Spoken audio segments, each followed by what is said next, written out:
All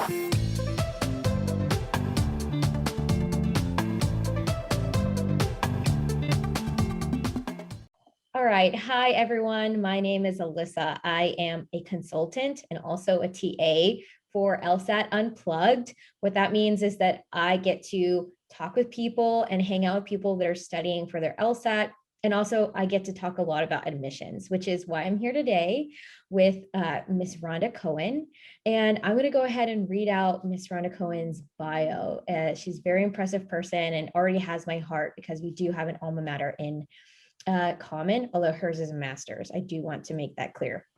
Okay, so Miss Rhonda Cohen was born and raised in Queens, New York. While in New York City, she earned a joint BA degree in political science and communications. Then she also earned a graduate degree, master's, specializing in political science and American government. She wrote her master's thesis on women in the American prison system. Then she married and moved to California. She earned her JD degree at Western State College of Law in Fullerton, California, now located in Irvine, California.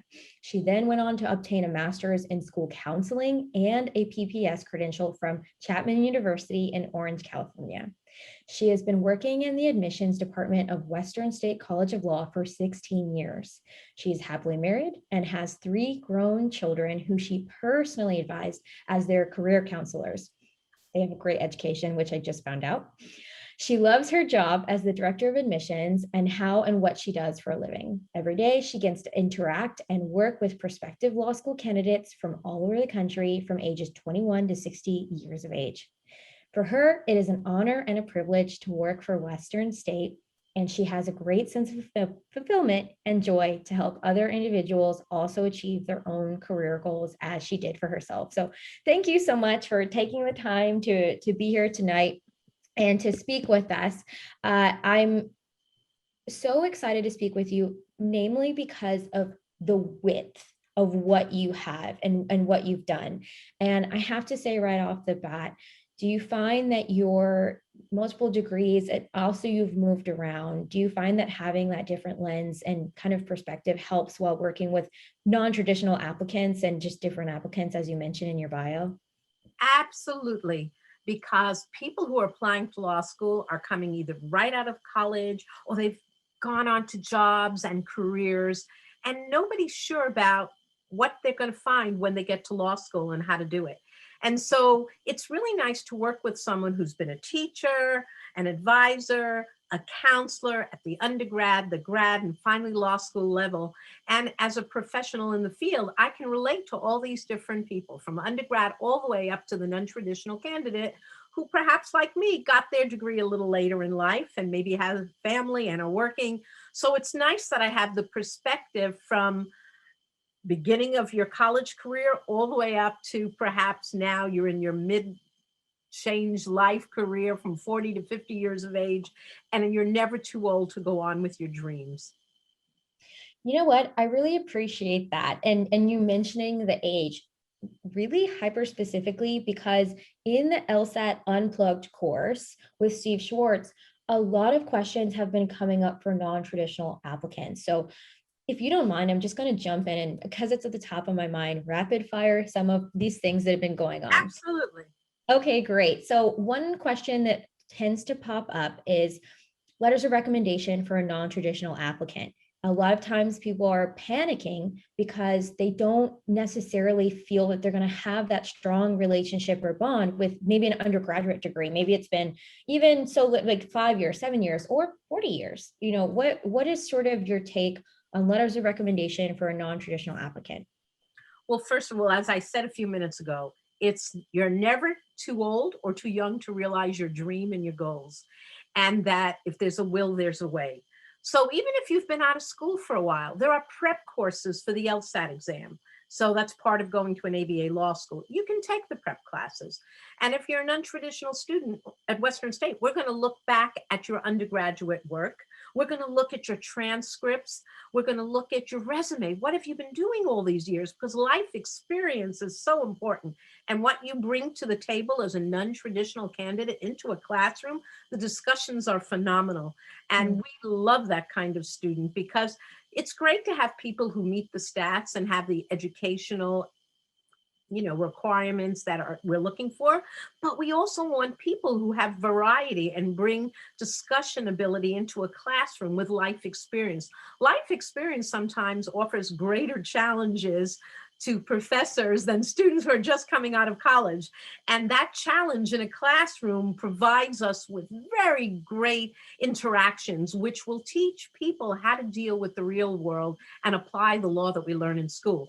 So for us, Western State always, from way back, 1966, we started out as the school working with the non-traditional candidate. We had mostly people incoming as part-time candidates who were working full-time, who had families and wanted to go on with a law school career, a dream that maybe they couldn't fulfill when they were in college. They got married, they had bills, they had lots of things to do. And all of a sudden now they said, you know what, I just don't feel right. I should have done this, I should have done that. So our part-time program was how we started out, catering to the non-traditional candidate. And over the years, even though it's been the smaller part of our school, accommodation for individuals coming in, we continue with that. So at Western State, we have a part-time day program. We have a part-time evening program. These programs cater to people who are working, who are having families and still want to go to law school. And it takes just 1 year longer. So if a full-time student might go 3 years, but the part-time student who has the non-traditional background coming in could do it in 4 and go 3 nights a week and still get a law degree, or maybe a couple of hours during the day and still get that law degree and still accommodate with an ABA standard when they got out. So I feel like even if your professors were years ago and you look on LSAC and it says, hey, you need 2 professors to write you letters, or forget it, right? No, that's not the case. We look at the application. We see you're a non-traditional candidate. We understand that. We don't expect you to go back 10 to 20 years and try to find a professor who has no clue who you are.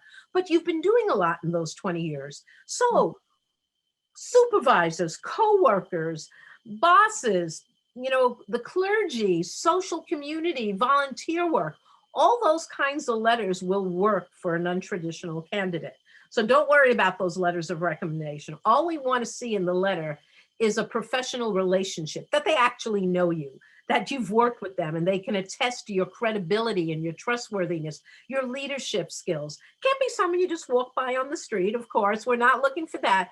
But if someone can write a letter who's worked with you and said, hey, this person, phenomenal character, phenomenal leadership skills, has taken his job or her job and brought it to heights we never could have imagined, that is great. And if you volunteer for your church, your temple, if you've gone on experiences that perhaps the average education would never allow for, these are letters that you can write, your writers can write on your behalf. Also, we have diversity statements, which are optional in an application. Take the opportunity as a non-traditional candidate and use that diversity statement to talk about you, yourself, your family, your life. That really, things that are remembered by our admission committee, those diversity statements are important. And so many times I have students who say to me, but Mrs. Cohen, I'm not diverse. My life's been great. I'm a middle-class person from a middle-class family. How can I write a diversity statement? Oh my God, that's wrong. Anybody can write a diversity statement because everybody's different. None of us are the same. We all bring different things to life and to visibility and to the table. So take the opportunity. It's a second opportunity for you to write so they can see your writing ability, your grammatical ability, your talent in putting together who you are and where you want to go in life, where you've been for the last bunch of years. All these things enhance a non-traditional application. So please take advantage of those things and add them to your application. Wow. I have chills. I went, it's like mic drop, kind of a moment to what you've really disclosed and what you've really shared is something that I keep seeing in terms of non-traditional applicants, this fear or this nervousness that I can't compete with someone younger, someone that's coming right out of school. I've been out of school for a while. I mean, you're a counselor yourself, like you've probably heard a lot of these same feelings almost sort of repeat themselves in different cycles of applications. But what I really appreciate that you've touched on in terms of also speaking about that diversity statement, is how you spend your time is worthwhile of talking about, of building relationships, of investing your time into something before you get to law school is worthwhile. And Absolutely. that's something that I know is kind of coming up. It comes up with those letters of recommendations from professors that they're nervous about, and it also comes up in the resume. And I really appreciate what you're saying in terms of that time and how it's a benefit. It's a benefit as It's long. definitely a benefit because when a committee is reading, they're looking at the holistic application. They're looking at your personal statement. They're looking at your resume. Absolutely. But again, like I said, that resume is important for the non-traditional candidate, very important. But so is that diversity statement, and so are letters. So don't think because you're older or because you're not coming right out of college, you can compete with someone coming out of undergrad. You most definitely can. You could even supersede them. Experience plays a big role in life ability to deal with a rigorous program. And I find that my non-traditional candidates who come in part-time evening, boy, they focus because they've had the life experience. They know how hard it is to schedule a week of work, life, family, job. So when it comes to the challenge of rigor in law school, they handle it really well, so much better than you could ever imagine. This is really comforting to hear. And you've now made the point more than once that I want to bring up. It's a question that I have later in the interview, but why not just ask it now? Okay. Where I hear a lot of people ask, just because there's a prompt in the application for the school I'm applying to or for Western State College of Law, should I attempt to write it? Like there's certain questions like, is more just more because, but what I'm hearing you say now, and I would love for you to expand on this, is that if there is another way to show your true self, if there's a way to show off your writing skills, to show your care, your drive for the program, then there's a way that you can answer it. Because I hear a lot of times they say, well, I don't really have something right off the top of my head for that prompt, so maybe I should just leave it. What are your thoughts on that? Can you expand on that? Okay, so I can't speak to the prompts that come from other law schools. I mean, that people would have to call individual law schools and see what their reasoning is and their philosophy in that. But that's why at Western State, we don't give the prompt. We realize that we have a variety of students coming in of all ages, characters, and backgrounds. We allow you to write what we call a personal statement of 2 to 3 pages. This gives you the ability to format the way you want to present yourself to law school and talk about what you want. It's almost like a little mini autobiography of yourself. All we want to know is where you've been coming from, what you've been doing, why you think you want to go on this path, why do you think maybe you're qualified, what is that passion you have, why do you want to do this, and then maybe even say why this school would be good for you, or what you want to do with this degree after you now torture yourself for 3 or 4 years. What are you thinking you'd like to do with this as a non-traditional candidate? Where is this going?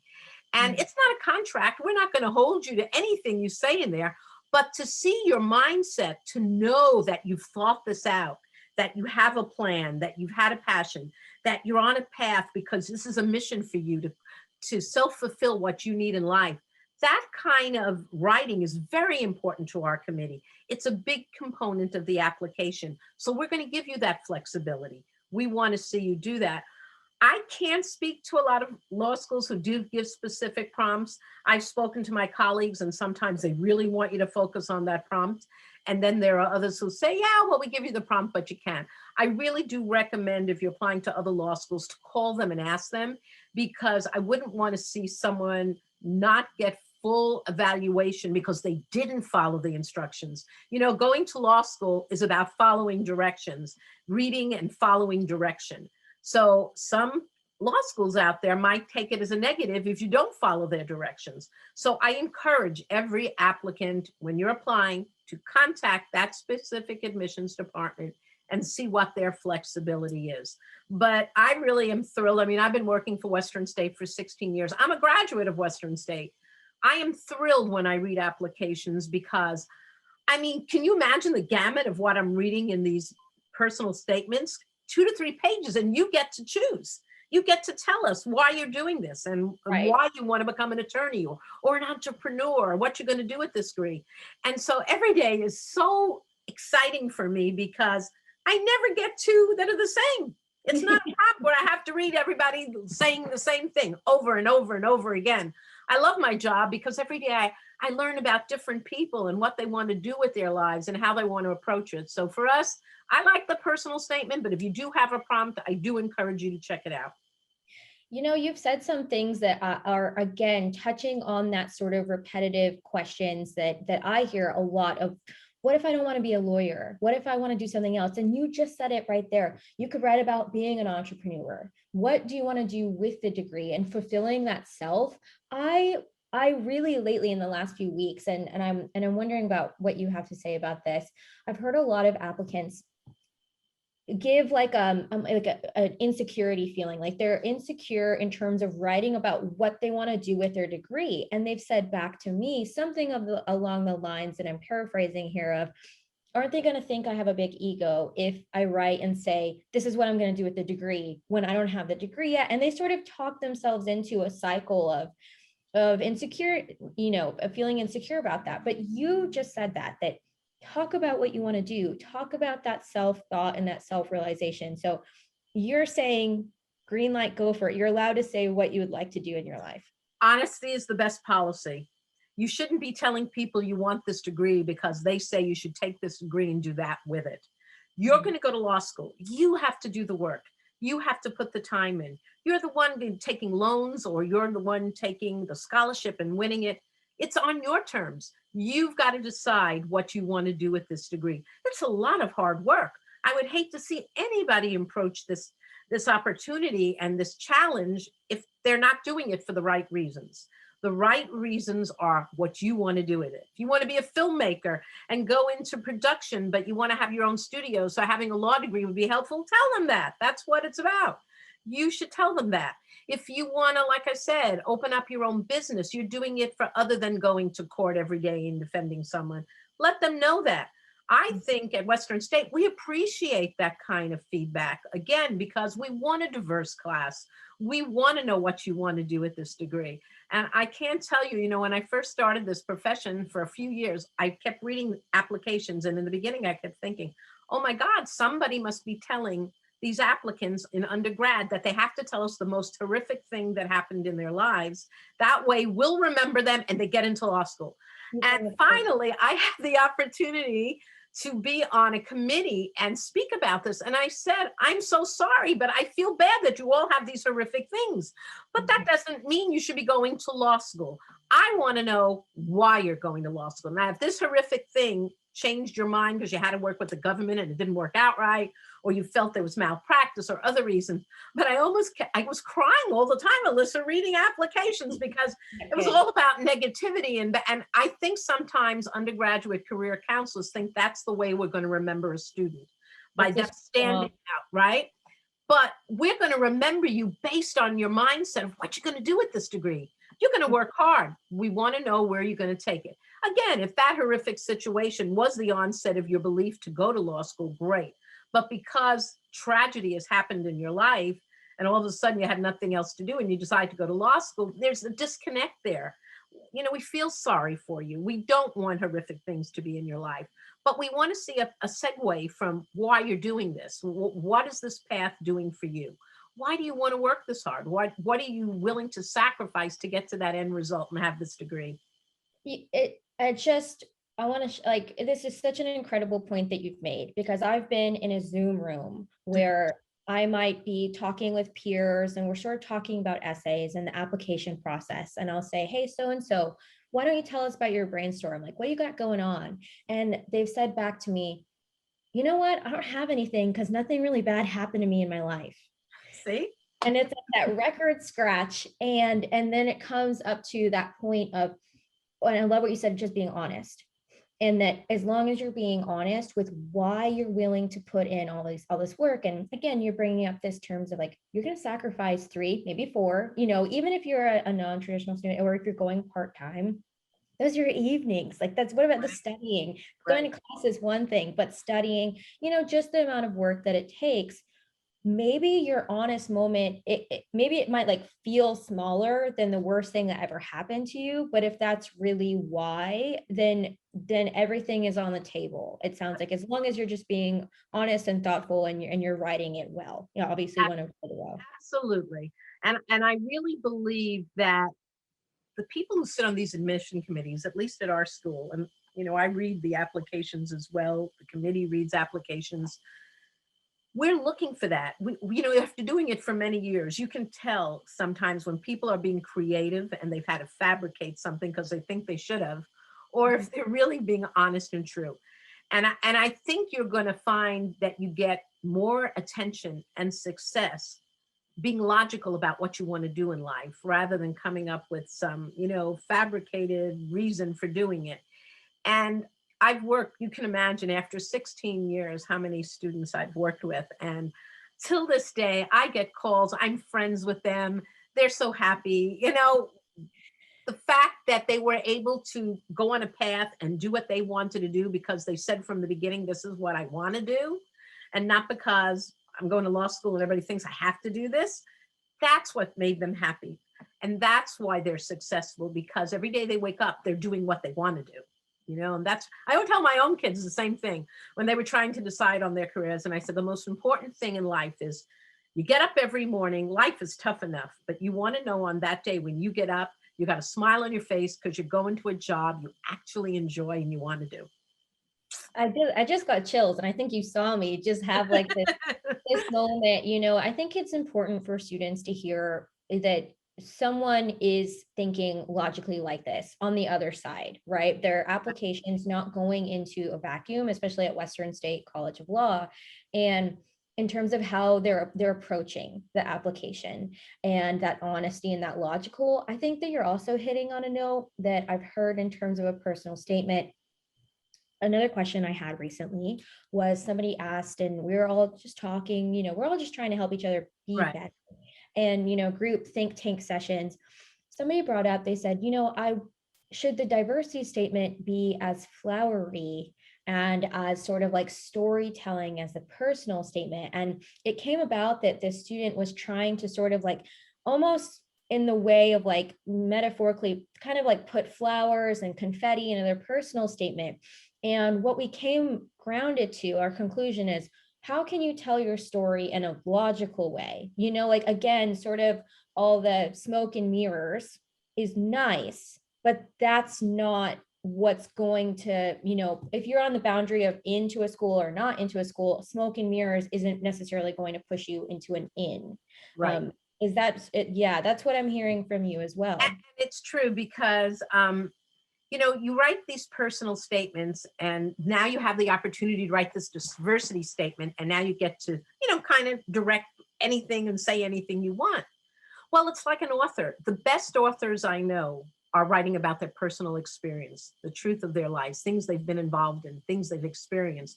The same thing about your diversity statement. It should just be about you. I was born and raised here. I came from a family of 5, and this is what we do. And this is how I was raised.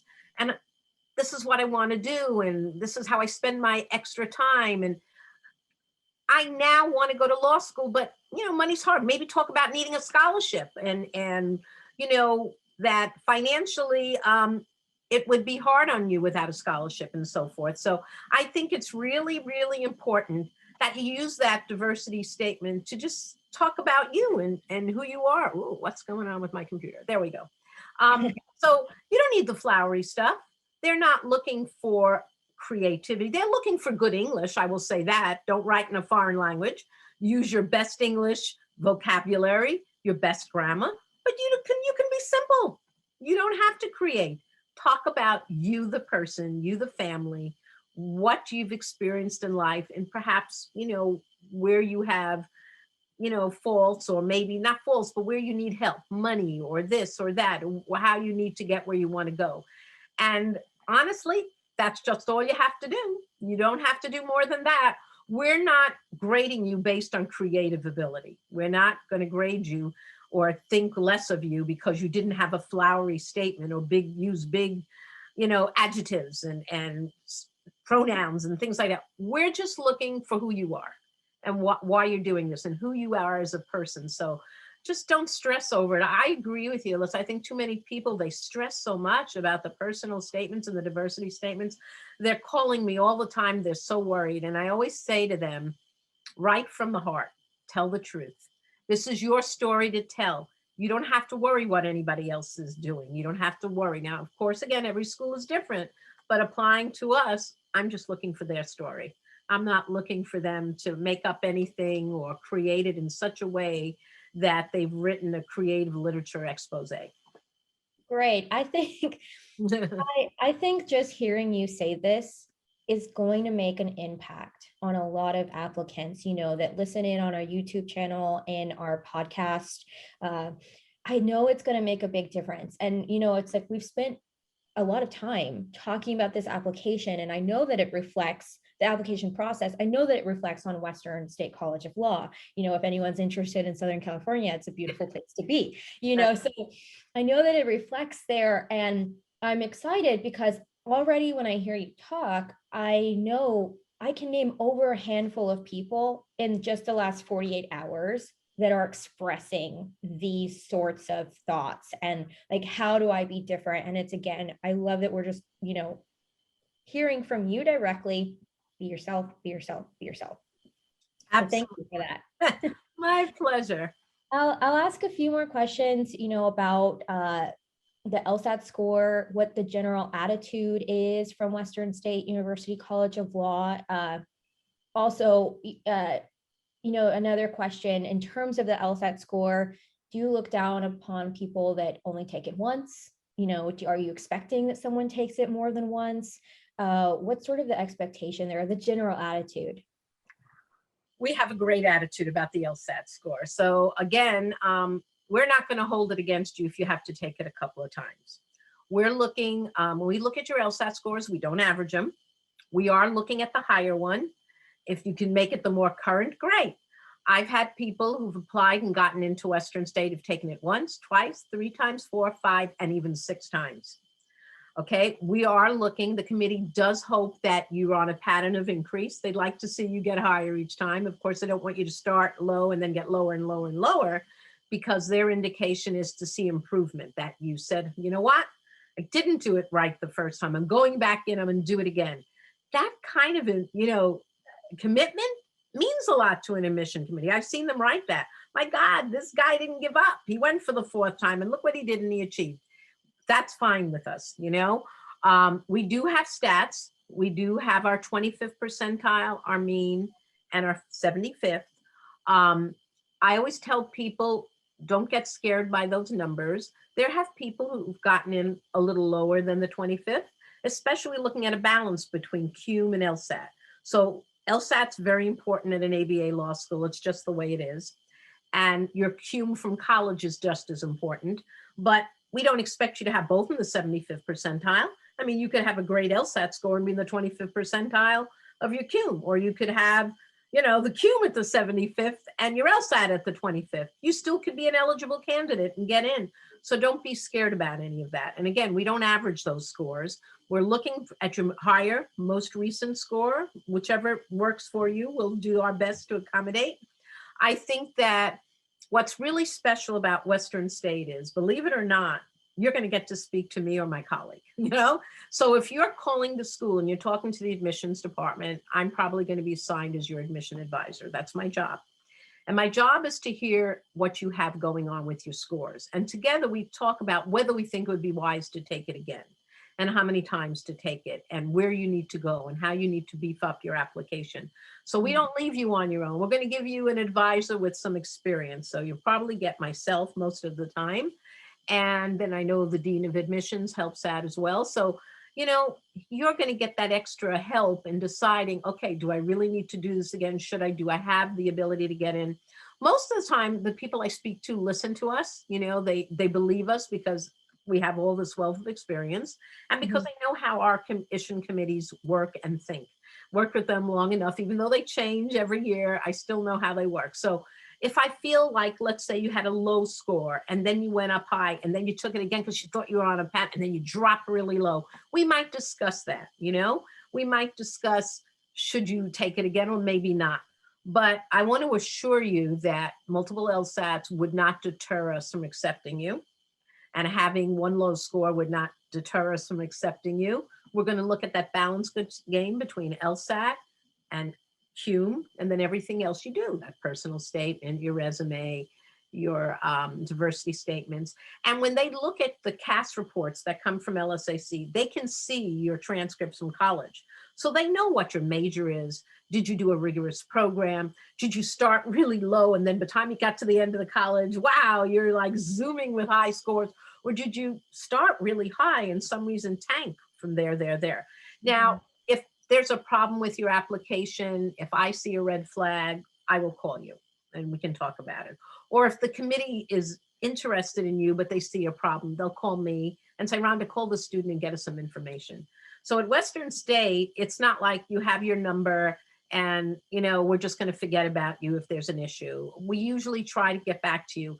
I encourage you, if a admission department reaches out to you from any law school, please take the opportunity to get back to them and try to answer what they're looking for, because that's important. If you don't answer them, that's like a negative right away. And Sure. if you don't respond, that would be a negative. But if they're going to take the time from an admissions department and say, hey, listen, we saw this and we need an explanation, by all means, answer them. If they didn't care, they wouldn't even call and ask you that question. So I think you need to be understanding that the type of law school that gets back to you is really engaging and encouraging and trying to get you where you want to be. So take the opportunity to respond to them. Wow. Hearing about Western State University College of Law, and I'll get to this in a moment, but one of the questions I have in front of me is, what does a first year look like? But already what I'm hearing from you is the level of engagement and the level of care and really sort of rigorous attention that goes into an applicant. I'm sure it only feeds back into your program. When you're, investing in an applicant in that way, I'm sure that you're getting a rock star class. Right. It goes both ways, which is really so great to hear.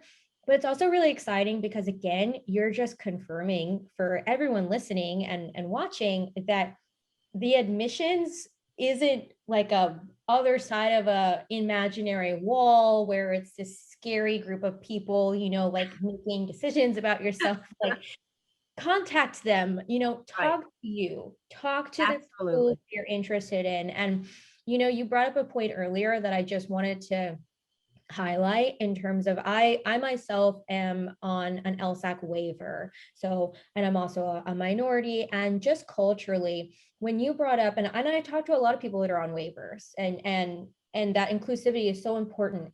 And when I hear you say, in that diversity statement or with an admissions officer to talk about finances, you almost just like blew my mind, because wait, I'm allowed to say, hey, this is something that I'm concerned about, and I'm not going to be looked like down upon, and who knows where that mindset comes from, but it's there in a lot of people. So I wanted to just remind people of that too, that you're allowed to say, how am I going to pay for this? Or, let's talk about those options. I know LSAC has a lot of webinars as well, but you saying it out loud, I think is really important, that people can talk to admissions people about it. Absolutely. And I think you'll find Western State has one of the most accommodating scholarship programs out there, because right now our diversity component, students of color, is 61.5%.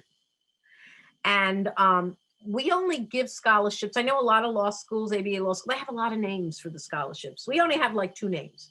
One is merit and one is diversity.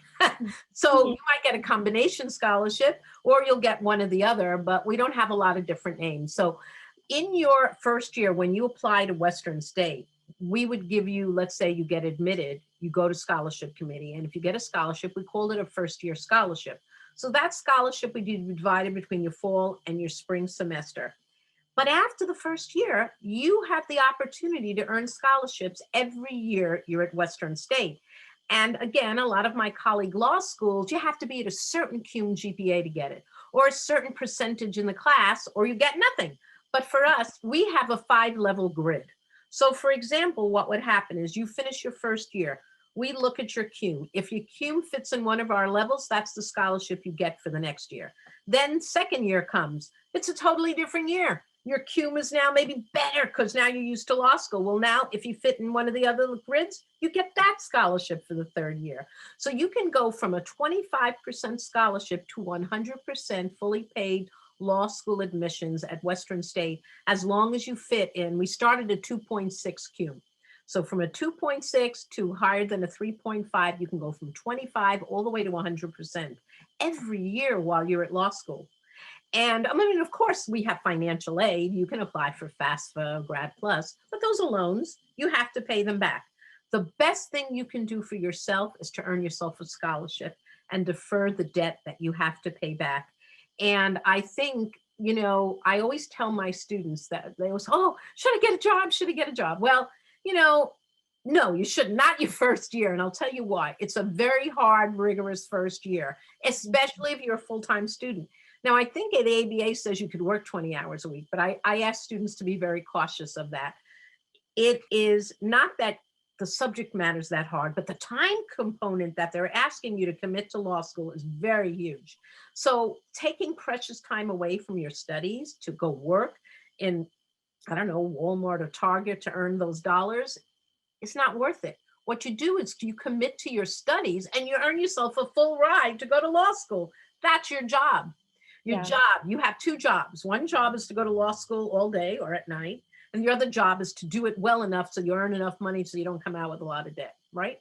So that's the best thing I can recommend to students coming in. And, you know, sometimes the first year can throw you a little, you know, it's scary. It's your first year. You're learning the tricks of the trade. I understand. Lots of students do even fabulously the first year. But so what if you didn't get the scholarship you want the first year? Second year, you become brilliant. You know everything. You're smart. You're working hard. You know, now third year, you can get a full ride. And that's the kind of program I would like to be part of, because that program realizes that we all can't be the same. We all can't have a 3.0. We all can't have the top 10% of the class. You can fit in somewhere in this grid and get yourself some money towards your education. And that's what's important. And you were talking, Alisa, about our first year. I always tell students, I love Western State. I mean, I'm a graduate of Western State. I've worked for them for 16 years, but I'm never going to lie to people. First year of an ABA law school is hard. And anybody who tells you it's not is not being honest. It's hard because you're going to write differently than you wrote in undergrad. You're going to be asked to think and be logical and IRAC and do things you never thought you'd have to do. You thought you were so good at everything. Guess what? We're going to break you down and build you back up and teach you to do it the way we want you to. We want you to be fabulous attorneys. We want you to pass the state bar. So that first year is all about training and learning, but you're still taking classes. So that's why it's hard. It's not that the subject matter is hard. It's the training part that goes into that first year that makes it hard. But while you're there, there are so many opportunities for you to reach out and do things and join organizations and clubs and, you know, tell the moot court team and the mock trial team that you're going to be finishing up legal writing and research to come watch you debate because you want to be on their teams. Or after the first semester, if you get a 2.8 or higher at Western State, you can be a summer enrichment honors fellow for the first summer of law school, right? Now, when you try to get an internship your first summer after first year of law school, good luck. They don't pay very well. Most of them are free. But if you become an honor student with a 2.8 or higher after your first semester, we will pay you and give you a stipend of $4,000 to do your internship. Or you can pick to do an externship, which we usually reserve for your third year, which means instead of sitting in class, you pay for your class, but we put you in the field to work. And so we would offer you an externship that first summer where you don't pay and you could earn 4 or 5 units. So from the day you start, first year, we're asking you to put out effort. Well, we're going to be there for you. We have an academic support team there to help you every step of the way. And in fact, they start with you as a mandatory prep week before you start law school. Then they're with you that whole first semester. And the teachers are remember, it's a very small law school. We have a small population. So there can be that interaction with the professors, one-on-one help for you. And, you know, you're grown up now. You have to ask for the help. You have to go to their offices. They're not, you know, there's no mind telepathy there going on. You do have to visit them. But all those opportunities are there for you as a first year student. Wow. I cannot, to be honest, I had no idea. I really didn't know that law schools were out there that were ABA and that offered this sort of like level of support in terms of that first summer internship, that in terms of that differentiating of the years and the scholarship. I mean, I've heard, of course, you want to do research, right? That's why anyone's watching this YouTube post or anyone's listening on the podcast, people are trying to get that knowledge. And what I've heard before are, stories meant to make me pause, stories before of be careful if you do receive a scholarship to certain schools, because that scholarship might be based on competitiveness, and if you're not in this certain this, then you're going to lose. And it seems as though the culture at Western State University College of Law is one of driving excellence. Like that is still there, is what I'm hearing from you. Yes. There's still a driving excellence force, but there's also a diversity and inclusion of who that is meant for. It's not necessarily meant for like only the first person in the class. You're right. I've heard, which kind of, depends on what you need from a school, depends on what you're looking for. But that sort of culture, I think, is something to definitely be highlighted. Absolutely. And I always tell students, you are right. They should check their scholarship letters when they get them, and you get, I've read some and I'm amazed, but remember, they're written by law schools. So the little print, sometimes it can throw you, right? And I read them and a student will call me and they'll say, oh, I was given $100,000. And I said, but not for 1 year. Oh, yes, that's what the letter says. I said, no, go back and read your letter again and read it slowly. And they'll find out that it was divided over 3 years. There are even law schools, sadly, where you earn a scholarship, but if you had to transfer and go to another state for family reasons, whatever, you owe them that money back. At Western State, we're giving you free money. This is your scholarship money. We're not going to give you more if you leave and you transfer away, but whatever we've given you is your money that you earned. We're not going to ask for it back. But it really is important to read the terms of scholarships. When people offer you scholarships, you need to read the letters very carefully and understand, what do I have to do to maintain that? What do I have to do to get my scholarship back? How much are they really giving me towards the first year? And so, and our letters too, I always tell students, read our letters, read what we're offering, you read how you maintain it, but you should do that with every offer made out there. And I think sometimes applicants are just so thrilled to be admitted to maybe their dream school, that they overestimate the worth of that scholarship that they're getting and how it will apply. And again, I tell students there are short-term and long-term goals that you as an applicant should be looking at. So, if I was applying and advising someone, I would say, take the schools that you're really interested in. There's always going to be those reach schools. Everybody wants to go to UCLA or USC. I'm just going to take them out because, I go to fairs and everybody's on their lines. Yeah. But it might not be the best fit for you. It might be a great reach school because you love the name. But you also have to assume that you're the one who has to compete at that school.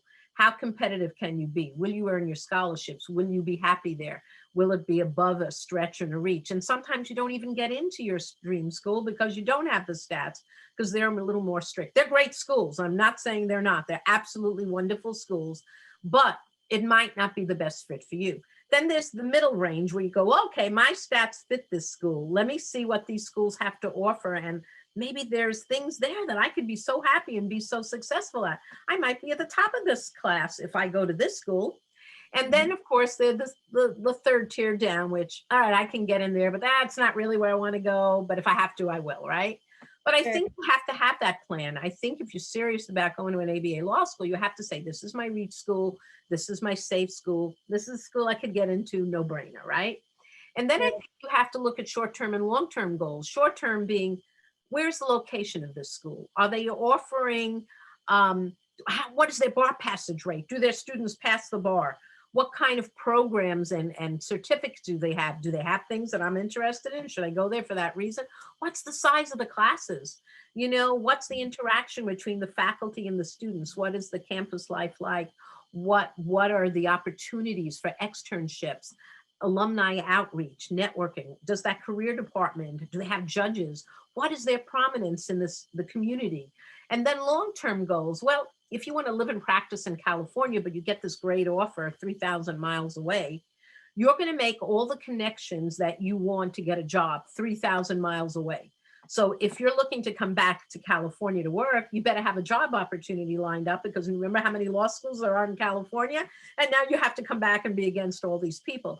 And a lot of times I have students who go places, but they never even visited. And then they get there and they hate it. So you have to take into account long-term. One, is it worth going that far? And where do I really want to live and practice? And the school I'm going to far away, do they have the subject matter, what I want to end up practicing in? And actually, is like, if I want to do sports and entertainment law and I go to Kentucky, I'd probably be better majoring in the Kentucky Derby with horses, because they're not going to be big on entertainment law, right? So I think you have to be wise about the subject matter you want to engage in, what you want to do, the lifestyle. Can you live there and be happy? Will you miss your family? How far is your family away? How supportive can they be? And you have to come back and sit for the California bar and get a job. So again, you look at the long term and the short term, you look at your reach schools, your safe schools, and then don't listen to all the friends out there. I have students who always tell me, Mrs. Cohen, I was going to apply to your law school in the first place, but someone said I should go to this school. Well, but you should use your own mind, and you should use your own experience in life, because you're doing the work, not your friends. So if that other school is a great choice for your friend, but maybe not for you, I think it's important to be realistic about what you would need out of a school. Do you like small classes? Do you want more individualized instruction? We don't have a cutthroat, you up kind of spit you out kind of atmosphere. Our students are very collegiate. They like each other. They work well together. And I think if you like that kind of atmosphere, maybe you'll fare better in that kind of atmosphere than being in a hardcore competitive school. All the aviator law schools are great. My colleagues out there, they have brilliant law schools, brilliant departments. I respect them very much. But I think as an individual, you have to find your happy place. You have to find the school that would accommodate your personal needs as a student. And that could vary from school to school. Wow. And it's really great how you're tying back that decision of where you're really going to put your roots down. It's a root kind of decision-making process of coming back to yourself. You mentioned something, I'm sad to say we only have a few minutes left. I think that what you have shared is so illuminating and so powerful. And I think it's what the applicants right now, I just a shout out to the date. I know that this will live on forever. Someone could listen to this, next cycle, but we're going into the fall season of 2021. Everyone knows that there's been a global pandemic that has affected so many of us. And with that, the economy has been affected, and sort of anxieties have been affected. There's a lot that is, that I'm talking about that goes into making a decision about something as big as getting your JD. Right. And what you've said, I think is really what people need to hear right now, in terms you've hit on a lot of different points. And my last thing that I really just wanted to, I'm so excited to hear about, you mentioned, being in 1L and saying, hey, come watch my debate or mock trials or clinics. And I have a feeling you cannot possibly give us the breadth of all of that, but can you tell us a little bit about maybe some highlights of programs that you do offer over at Western State University College of Law, kind of what's going on there? Again, I know that you won't be able to say everything. No, so right now, we try to get our students a lot of practical experience, and we do that through the externship program, which we really push highly amongst our students. And so we don't have a clinic on campus this year, but we're hoping to have one back again. But the experience we're going to give you through our program specialty certificates will offer you even more experience than you can possibly imagine. So as a second-year student, we have 5 certificate programs, and you could choose any one of them. So we have one in criminal law, one in business law, one in immigration law, one in family law, and one in real estate. So you have the opportunity starting second year to do a concentration and get a certificate in these specialty areas, and they will send you out in the field to get all this practical experience. Now, if in fact that's not your choice of where you want to go, or you're confused and you don't know, we don't mandate that you have to do a program certificate. We just mandate required classes like all ABA law schools. We want you prepped for the bar. And if you prefer just to take electives in various fields and figure it out as you go, that's okay. But I do recommend, if you have an interest in any of these 5 subject matters, you should do it, because you're going to get an honorable mention on your transcript. You're going to get that extra experience that's going to help you on an interview. You're going to look great when you go out there in the world because you've had this specialty. And honestly, it'll get you a lot of practical experience in the field, more than you can imagine. So those externships that come with these certificates are very important. So we do that a lot. One thing about Western State, our externship program, we try to get you either in the judiciary or in a business or a criminal component, but we're one of the only ABA law schools that do approve externships in private law firms. So that could be worked out with your advisor and counselor as well at Western State. And if we need be, we can get you into one of those areas. Our career development department is so great with handling all these internships and externships, their placement. We have 11,000 alum. The Dean of Career Services right now was the president of the Orange County Bar Association last year. So her experience in and of itself is wealth of information. We've had 150 men and women serve as judges. For a small law school, that's a lot of judges, and we still have a lot of them serving. So we politically get very involved. Our students get enough experience, not only to be perfected and ready for a law firm, but to move on to becoming attorneys. And I don't know if this matters to you or not, but the district attorney of LA, elected 4 or 5 months ago, is a graduate of Western State. Alex State, right? So I don't know if you like his politics or not, but it's nice to know that our students can get elected to district attorney of LA. So that's great. Yes. Right? So yes, so that's what we're doing right now. Our goal is to get you externships, internships, practical experience, and the 5 certificate programs that we have. We're hoping in the future to come up with some joint programs as well, and that's in the making right now. Incredible. And it really just speaks to your point of, those people, maybe applicants that are nervous about, should I work during my first year of law school? Clearly, they're trying to plan ahead. But I think that when you can share something like, look at this practical experience in perhaps a field that you would long-term goal, coming back to that long-term goal, want to end up in, it's worth it to invest in yourself while you're in school, and more than maybe like a easy job that you might think would be worth the investment. So I love that you bring up that point. It's fantastic. Well, it's my pleasure. This has been so I love this interview. I really do, because I don't know if you see, I love my job. I really do love my job, and I love working with students, young, middle-aged, old, it doesn't matter. They're all the same. And at Western State, I want you to know that you don't stand out if you don't fit the 21 level. Wherever you are in life, you're going to blend very easily and be very well respected, because we do have that part-time and full-time program. We do have the non-traditional status for our part-time people, and it doesn't matter. It doesn't matter where you're coming from or where you are in life right now. You have the opportunity to move forward, achieve your career goals. Sometimes, we wanted to do something and we let it slip by, and now you have that opportunity. Please do that. We're there to help you. Our admissions department will certainly work with you and it's a reflection on the rest of the school. Our admissions department is very interactive. You're not going to get a machine that rolls on and on and on. Go on the website and you'll have to sign up for a thing. You're going to get live people calling you back, which is really important. And I think some people are scared and they're afraid to call admissions department because they're not going to hear from them and they don't know what's going to happen. I don't find any question silly or foolish. That's your life. I'm here to answer those questions, and you're going to get responses no matter when you call or email. We try to get back to you within 24 hours. Absolutely incredible. Rhonda, thank you for your availability, and the way that you've shared your availability. I agree. Your speaking to you tonight has really shined a light on Western State College. And I also personally love that it's in Southern California and Irvine. I do too. Irvine, yeah. My first job ever was in Irvine. So it's a really close place in my heart. I'm thrilled for anyone that's listened to this. And if they are listening to this, whether it be, they're walking a Stairmaster at the gym or driving to work, trying to figure out how they're going to do this, can they find your email on the website? How can they reach you? Absolutely. First of all, I can type it in here, right? Yeah, Also, absolutely. if you look up Western State College of Law, I'm the director of admissions. So you're going to find me, and it's easy enough to do that. Okay. There Awesome. we go.